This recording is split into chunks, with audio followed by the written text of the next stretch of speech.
Hello and happy Tuesday, everyone. I want to start by giving a shout out to all the teachers out there, uplifting, informing, inspiring us. Students, dap up your teacher. Give a handshake or high five. Let them know you appreciate them. I'm Coy Wire. This is CNN 10, and we're going to start today with news out of Japan. The island country in East Asia, located in the Pacific Ocean, is worried about a once-in-a-century megaquake. But does it need to be? On August 8th, parts of the western Japan area felt the ground shake from a 7.1 magnitude earthquake, prompting both local and national government agencies to react. Meteorologists quickly issued a first-of-its-kind nationwide warning that a major earthquake could hit within the next week. The concern was that the smaller quake could trigger a much larger one from Japan's Nankai Trough, which is considered the nation's most dangerous fault.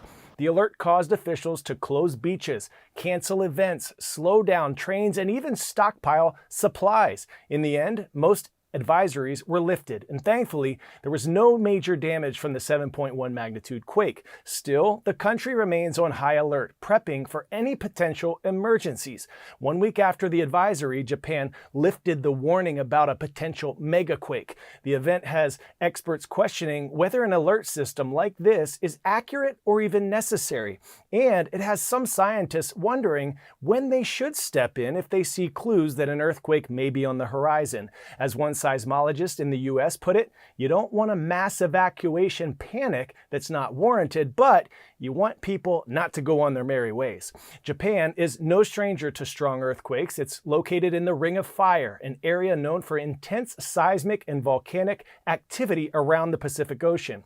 The most devastating quake in recent Japanese history was the 9.1 magnitude Tohoku earthquake in 2011, which caused a tsunami and killed some 20,000 people. CNN's Hanako Montgomery has more. Why is Japan concerned about a megaquake? Japan is an earthquake-prone country, and it's been dreading the big one for years. But in early August, it issued its first ever megaquake advisory, meaning there's now an increased risk of it happening. The big one, also known as the Nankai Trough earthquake, would hit somewhere along the southern coast and could be massive, measuring 8 or higher in magnitude. It could trigger huge tsunamis like what we saw during the March 11th disaster, causing trillions in damage and potentially killing hundreds of thousands. Japan advised people to stay prepared, but it didn't suggest any evacuations and downplayed any immediate danger. Still, the Prime Minister canceled his trip abroad. People are stockpiling food, and some are canceling their summer plans. It sounds alarming, but how worried should we really be? Government experts estimate that within the next 30 years, there's a 70 to 80% chance of this megaquake happening. And even with the risk increase right now, the chances of it happening are still under 1%. This 30-year estimate is also based on just one theory that uses past quake data and records of seabed changes in southern Japan. We don't yet have the science to predict when, where, or how big an earthquake will be. But those in Japan remain prepared because an earthquake can happen anytime, anywhere. Pop quiz hot shot. Which one of these nations is often referred to as a hermit kingdom? Switzerland, Germany, South Korea, or North Korea?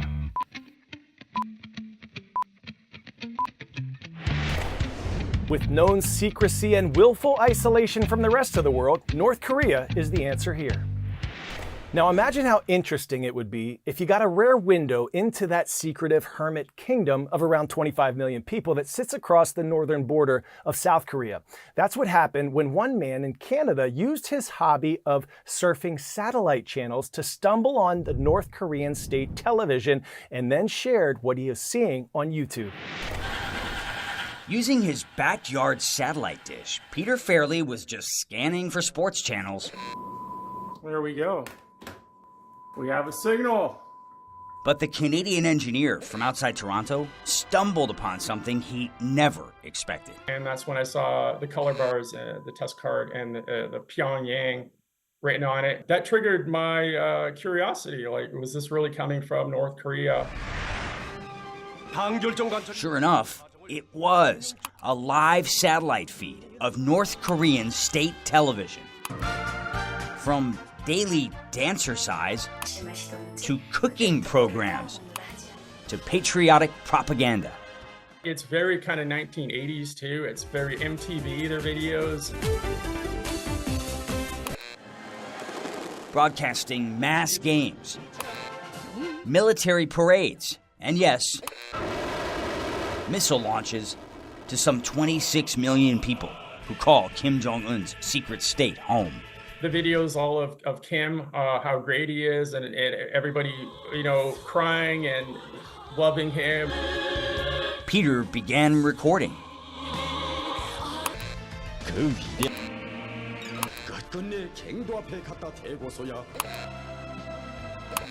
you feel like these programs do have power to influence people's minds? Absolutely. After watching one full day of the North Korean content, for 2 nights in a row, I just had a lot of very bizarre dreams as if I was there. Posting an edited version on his YouTube channel. Did you think this was going to go viral? No, absolutely not. Go viral, he did. Peter's videos racking up almost 2 million views in less than 2 months. People were basically giving comments that were all over the spectrum, from they loved it to they were terrified by it. Peter's pirated Pyongyang propaganda, a window into what the North Korean state wants its people to see and believe. Continuing with our CNN 10 Olympian series this week, I caught up with Team USA swimmer Katie Ledecky, whose work ethic, Zoom-like focus, and discipline are the stuff books could be written about. With 9 Olympic golds now, 14 medals in all, she's the most dominant female swimmer we've ever seen. Let's go inside the mind of Katie Ledecky, the most decorated female American Olympian of all time. What are some of the things that maybe you take for granted that you do or have done over the years that other people might find fascinating? I think I just try really hard to be consistent each year. It's not just every 4 years for me. I'm competing at World Championships in between Olympics and a lot of other meets as well. So it's not just a few races every 4 years. It's a lot of training, a lot of races in between these big moments. What's one of the sacrifices your family made that was either quirky or just something you're going to look back and say, wow, they really loved me? Well, definitely a lot of early mornings. I think any swim parent or swimmer would say that. We have early morning practices. When I was, in middle school, high school, some of those practices would start at 4:45 in the morning. So my parents would be up at 4, make me a quick breakfast, drive me to the pool. Definitely sacrifice some hours of sleep, and just were great sports about it all. It was never a sacrifice to them. They were just supporting me and supporting my goals. You must be so proud. Now, Simone Biles told me she would be a honey badger in the gym, a sloth at home though. What would your spirit animal be to describe the aura of Katie Ledecky? I think I would have to say a porpoise, because my summer league swim team, we were the Palisades Porpoises, so that's my go-to answer. And obviously I love the water, so. That's pretty good. Picture me this, the year is 2052. You've just finished your last Olympics. Oh, come on. No. Coach Ledecky, would you like that? I feel like you'd be good at that. I don't know. I love swimming, and I think no matter what I do beyond my swimming career, I think I'll always stay in the sport in some capacity.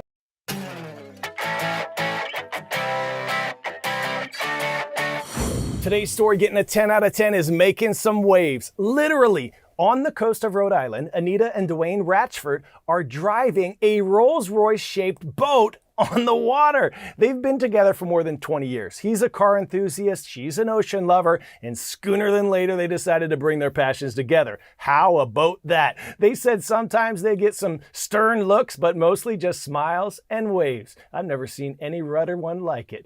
That reminds me of one of my favorite tongue twisters. Say toy boat as fast as you can 5 times without messing up. Toy boat, toy boat, toy boat, toy boat, toy boat.